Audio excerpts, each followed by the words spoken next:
ফিলিস্তিনের জনগণের বিরুদ্ধে যে মানবতা বিরোধী অপরাধ হচ্ছে তার জন্য সংশ্লিষ্ট সবাইকে দায়বদ্ধ করার আহ্বান জানিয়েছেন অন্তর্বর্তী সরকারের প্রধান উপদেষ্টা অধ্যাপক ডক্টর মোহাম্মদ ইউনূস।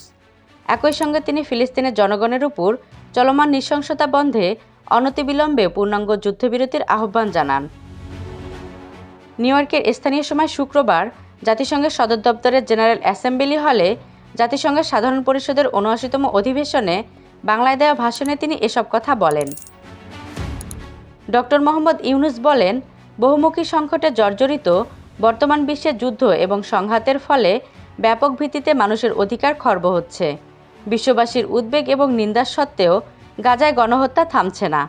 ফিলিস্তিনে বিদ্যমান বাস্তবতা কেবল আরব কিংবা মুসলমানদের জন্যই উদ্বেগজনক নয়, বরং তা সমগ্র মানবজাতির জন্যই উদ্বেগের। তিনি বলেন, ফিলিস্তিনের জনগণের উপর চলমান নৃশংসতা, বিশেষত নারী এবং শিশুদের সঙ্গে প্রতিনিয়ত যে নিষ্ঠুরতা বিশ্ব দেখছে তা থেকে নিস্তারের জন্য বাংলাদেশ অনতিবিলম্বে সম্পূর্ণ যুদ্ধবিরতির আহ্বান জানাচ্ছে। দ্বিরাষ্ট্রভিত্তিক সমাধানই মধ্যপ্রাচ্যের টেকসই শান্তি আনতে পারবে। তাই জাতিসংঘসহ আন্তর্জাতিক সম্প্রদায়ের সবাইকে এর বাস্তবায়নের জন্য এখনই উদ্যোগ নিতে হবে।